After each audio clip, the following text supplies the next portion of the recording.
कौन जीता है तेरी जुल्फ के सर होने तक, खाक हो जाएंगे हम तुझको खबर होने तक। ये जब आएगा तब आएगा। नमस्कार, मैं जून मैसी। इस वक्त हम लोग एक रेस्टोरेंट में हैं और यहाँ पर हम लोग लखनऊ में हैं, जो कि आपको पता है कि हम लोग इस बार चुनावी कवर करने के लिए चुनाव यात्रा में निकले हैं और हम लोग लखनऊ पहुँचे हैं। यहाँ पर तमाम लोगों की ओपिनियन हम आपको दिखा रहे हैं। हम ऐसे चलते हुए चाय पे हमें सर मिल गए हैं सुरेंद्र जी। हम उनसे बात करेंगे कि 2022 जो विधानसभा इलेक्शन है उनके लिए क्या तैयारी है और जो यूपी में कौन आने वाले हैं, सत्ता किसके हाथ में जाने वाले हैं, योगी जी का कार्यकाल कैसा रहा, तमाम मुद्दे हैं जो हम सर से बात करेंगे। सर, आपका बहुत बहुत स्वागत है हमारे चैनल पे। धन्यवाद। सर, क्या नज़र से देख रहे हैं जिस तरीके से 4.5 साल के कार्यकाल योगी जी का रहा है, तो कैसा है कार्यकाल से? खुश है आप लोग? आप लोग खुश हैं? हम तो आपसे पूछेंगे सर। जनता परेशानी में है। आपने अगर देखा हो कि योगी जी की जो सरकार थी, भाजपा की सरकार, जिन मुद्दों को लेकर के भी चुनाव में गई थी, उनमें से एक भी वादा उन्होंने पूरा नहीं किया। 70 लाख रोजगार देने की बात थी। कितने रोजगार दिए आपके सामने हैं। झूठ बोलते हैं, कभी कहते हैं 4 करोड़ दिए, कभी कहते हैं 4 लाख दिए।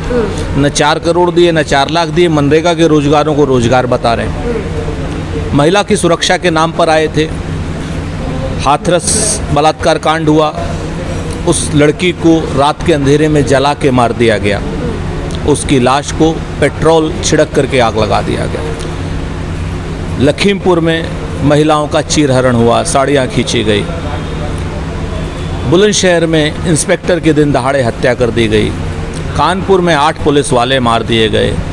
बनारस में एक भारतीय जनता पार्टी के जिला अध्यक्ष ने पुलिस इंस्पेक्टर को थप्पड़ मारा, थप्पड़ ही थप्पड़ पीटा क्योंकि मास्क नहीं लगाया था वो।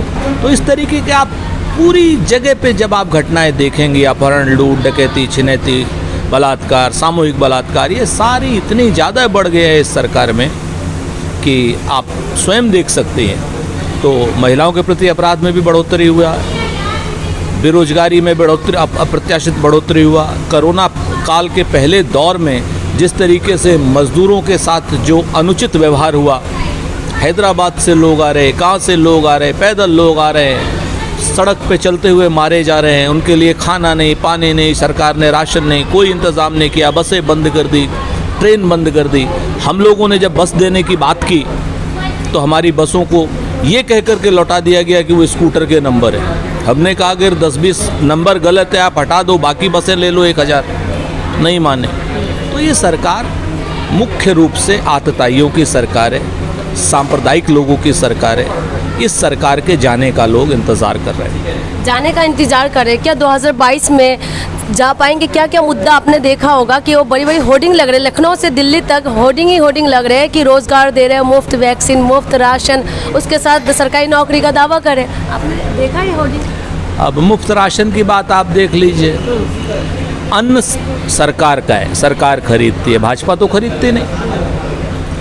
योजना कांग्रेस की है, राइट टू फूड। कांग्रेस एक अधिकार दे करके जनता को आई थी कि कोई भी हिंदुस्तान में भूखा नहीं सोएगा। योजना वो भारत सरकार की जो कांग्रेस ने दिया। और फोटो मोदी जी का और योगी जी का, ये सिर्फ फोटो लगा करके योजनाओं का, चित्रों का अपहरण करने का काम करते हैं। झूठ बोलते हैं, छल करते हैं, कपट करते हैं और प्रपंच करते हैं। धरातल पर कुछ नहीं देते। आप बताइए ना मुझे कि अगर देना है योगी जी को तो योगी जी बताएं कि 5 किलो गेहूं और चावल से काम चलेगा। दाल कौन देगा उनको, सब्जी कौन देगा, नमक कौन देगा, तेल कौन देगा, ये बताएंगे। बच्चों की फीस कौन कम करेगा? इस कोरोना काल में लगातार नौकरियां गई हैं लोगों की, मिलने की तो बात छोड़ दीजिए। सीएमई का डेटा है कि लगभग 2 करोड़ नौकरियां हर साल जा रही हैं। उत्तर प्रदेश का डाटा 40 लाख नौकरियां जाने का है और इन्होंने तो 70 लाख नौकरियों का वादा किया था। कहाँ हैं नौकरियां? पिछली सरकार की जो नौकरियां हुई थी उनके नियुक्ति पत्र देने को ये लोग नौकरी देना कहते हैं। एक आदमी का आपका सोशल मीडिया पे आपने देखा होगा कि यूपी गवर्नमेंट के हैंडल से आया था कि साहब मुझे पटवारी की नौकरी मिली थी, कानून गो की नौकरी मिली थी। बाद में वो आदमी नेपाल भाग गया था क्योंकि इस सरकार में तो वो नौकरी आई नहीं थी, वो पिछली सरकार की नौकरी का था। अच्छा। एक आदमी ने बोला कि साहब हमें यहाँ मत्स्य पालन के लिए दिया था, वो भी पिछली सरकार ने दिया। उसने बोला कि साहब हमें कहा था कि ये बोल देना। ये झूठ छल कपट प्रपंच नहीं चलता है। जनता इंतज़ार कर रही है। जनता में आप बताएं ना, किसी गांव में आप जाएं, पूछें कि किसके घर में नौकरी मिली है तो बता देंगे आपको। आप जाएं पूछें कि किसके घर में कितने कोरोना से मृत्यु हुई है, हर गांव में लगभग 20 लोग मरे। आप कह रहे हैं कि लोग मरे हैं, लेकिन सरकार तो ये कह रही है ऑक्सीजन की कमी से कोई मरे नहीं है। आप असम से हैं, दिल्ली में हैं, आप खुद अपने दिल पे हाथ रख के बता दीजिए, क्या ऑक्सीजन की कमी नहीं थी या ऑक्सीजन की कमी से लोग नहीं मरे? उत्तर प्रदेश के स्वास्थ्य मंत्री जयप्रताप सिंह ने आधिकारिक रूप से कहा कि हमसे ऑक्सीजन की कमी से मरने वाले लोगों का डाटा लिया ही नहीं गया, मांगा ही नहीं गया। ये झूठ बोलते हैं, छल करते हैं, कपट करते हैं और कोरोना काल में जो गरीब लोग मरे हैं उनके प्रति ये अन्याय असंवेदनशील हैं। इन्हें पाप लगेगा, श्राप लगेगा और नरक में जाएंगे इस झूठ को बोलने के लिए ये लोग। आप कह रहे हैं काम नहीं हुआ, राम मंदिर बना रहे हैं सर, स्मार्ट सिटी की बात कह रहे हैं, स्मार्ट सिटी बनाने का बड़ी बड़ी होर्डिंग लग रहे हैं, आप कह रहे हैं काम नहीं हुआ सर। स्मार्ट सिटी अगर कोई बन गई हो तो चलिए एक ऑफिस हम आपके लिए खुलवा देते हैं, एक फ्लैट हम भी ले लेते हैं। इन्होंने कहा था कोई 100 स्मार्ट सिटी बनेंगी उत्तर प्रदेश में, मैं भी ढूंढ रहा हूँ उन्हें स्मार्ट सिटीज़ को, नहीं मिल रहे। बताइए ना, आप ही बता दीजिए मुझे। अगर कोई स्मार्ट सिटी कहीं हो तो आपके लिए ऑफिस दिलवा देते हैं, आप लोग अच्छा काम करेंगे यहाँ पे आगे आने वाले चुनाव में, वहाँ ऑफिस भी मिलेगा ना। और फिल्म सिटी भी तो आ रहे हैं सर। कौन जीता है तेरी जुल्फ के सर होने तक, खाक हो जाएंगे हम तुझको खबर होने तक। ये जब आएगा तब आएगा। ये फिल्म सिटी आज की आवश्यकता नहीं है। और फिल्म सिटी में आपने सैंक्शन क्या किया है? एक लोकेशन बता दी है कि ये है। फिल्म सिटी में आपको स्टूडियो बना है क्या? फिल्म सिटी की बाउंड्री वॉल बनी है क्या? किसी डायरेक्टर ने यहाँ पे उस फिल्म सिटी में कोई शूट किया है क्या? बात बहादुरी से काम नहीं चलेगा। 4,93,000 करोड़ का इन्होंने कहा था उत्तर प्रदेश में इन्वेस्टमेंट आएगा, MOU साइन किया था। जाके पूछिए सरकार से, आदरणीय योगी जी से पूछिए कितना इन्वेस्टमेंट आया, किस बैंक ने फंड किया उसको, कौन सी फैक्ट्री आई यहाँ पर। पुरानी सरकार का एक MOU सैमसंग का, पुरानी सरकार का, उसको बोलते हैं हमारे यहाँ पर आए। झूठ बोलते हैं, बोलते हैं डिफेंस कॉरिडोर आ रहा है। कहाँ पे है डिफेंस कॉरिडोर? किसको नौकरी मिली है? कौन सी यहाँ पर किस बैंक ने फंड किया है? बताए ना जरा सा। ये छल करने से काम नहीं चलेगा। मोदी जी बनाना चाहते हैं, कहते हैं योगी जी का काम गिनवा ही नहीं सकते, इतना काम है। फिर अमित शाह भी आए लखनऊ, वो भी कह रहे कि योगी जी का काम बहुत क्या है। इस बात से मैं सहमत हूँ। योगी जी जो हैं मोदी जी की आकांक्षा और अपेक्षाओं पे पूरी तरीके से खरे उतरे हैं।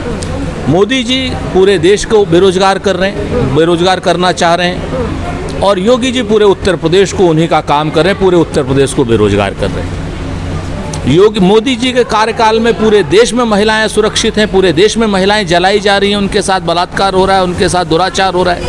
उत्तर प्रदेश में योगी जी के राज में भी हाथरस हो रहा है। उत्तर प्रदेश में योगी जी के राज में भी महिलाओं का चीरहरण हो रहा है लखीमपुर में। योगी जी जिस तरीके से मोदी जी ने पूरे देश की सीमाओं को असुरक्षित किया, इंटरनल सिक्योरिटी को असम और मिजोरम में आपस में संघर्ष करा दिया। पिछले 70 साल में ऐसा नहीं हुआ जो कछार में हुआ। 6 पुलिस पर्सनल जैसे मारे गए, उसी तरीके से योगी जी के राज में भी 8 पुलिस वाले कानपुर में मारे गए, इंस्पेक्टर सुबोध कुमार सिंह मारे गए। तमाम पुलिस वालों की हत्याएं अपराधियों ने की हैं। तो योगी जी, मोदी जी के ये सारे विध्वंसकारी काम और विभाजनकारी नीतियों को लागू करने में नंबर 1 है। सर 2022 में चुनावी मुद्दा क्या होना चाहिए? जैसे रोजगार की बात आप कह रहे हैं कि रोजगार नहीं, लेकिन सरकार दावा करे रोजगार है, तो इसमें जैसे महंगाई, पेट्रोल डीजल से लेके हर चीज़ इतना महंगा हो रहा है, क्या ये सब मुद्दा होंगे 2022 में? आपका नाम मैं भूल गया। जून। क्या आपको महंगाई मुद्दा नहीं लगता है?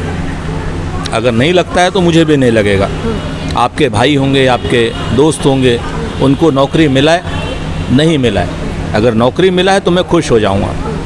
सच बात यह है कि महंगाई भी मुद्दा रहेगा, बेरोजगारी भी मुद्दा रहेगा। मुद्दा जो है कहीं ना कहीं कोरोना काल में जो इन लोगों ने मिसमैनेजमेंट किया है वो पूरा मुद्दा रहेगा। वेंटिलेटर की कमी से लोग मरे, ऑक्सीजन की कमी से लोग मरे, लोग दवाओं की रेमडेसिविर की कमी से लोग मरे।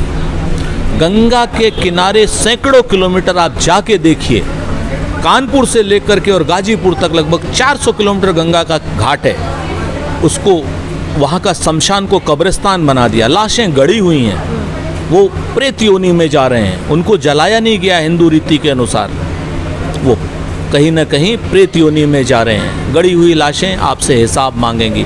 गांव में कोरोना का बुरा हाल हुआ है, गरीबी का रेट बढ़ा है, गरीबी बढ़ी है उत्तर प्रदेश में। उत्तर प्रदेश सहित पूरे देश में कहते साहब 80 करोड़ लोगों को हम राशन देंगे। कांग्रेस के ज़माने में 40 करोड़ लोग गरीबी रेखा से बाहर आ गए थे, आज की डेट में वो लोग दोबारा से गरीबी रेखा में चले गए।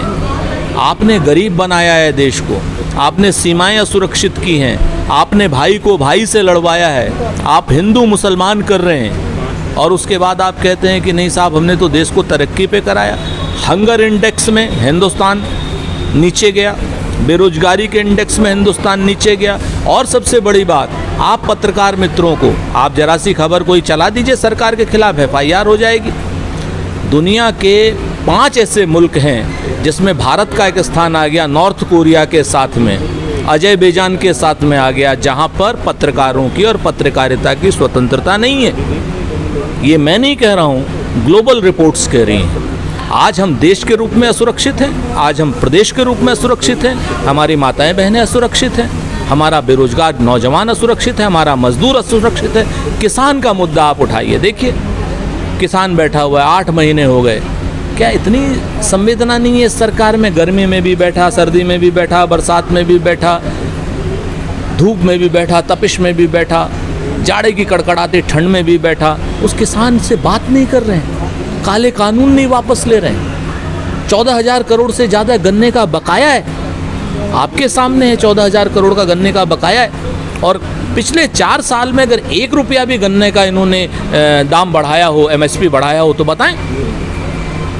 सारे मुद्दे होंगे, जनता मुद्दे होंगे, लेकिन सर लास्ट सवाल है, चुनाव से पहले मुद्दे इधर उधर हो जाते हैं कि जनता को कैसे, जनता के जो मुद्दे हैं वो कहीं खो जाते हैं और कहीं अलग मुद्दे आ जाते हैं, तो क्या ऐसा इस बार भी ऐसा ही होंगे क्या? इस मामले में मैं आप लोगों से कहूँगा कि जिम्मेवारी आपकी है। जिस तरीके से आप लोग, अगर आप असलियत के मुद्दे पे चुनाव लड़वाना चाहते हैं तो आपको असलियत के मुद्दे दिखाने होंगे और आपको भी गोदी मीडिया बनना है।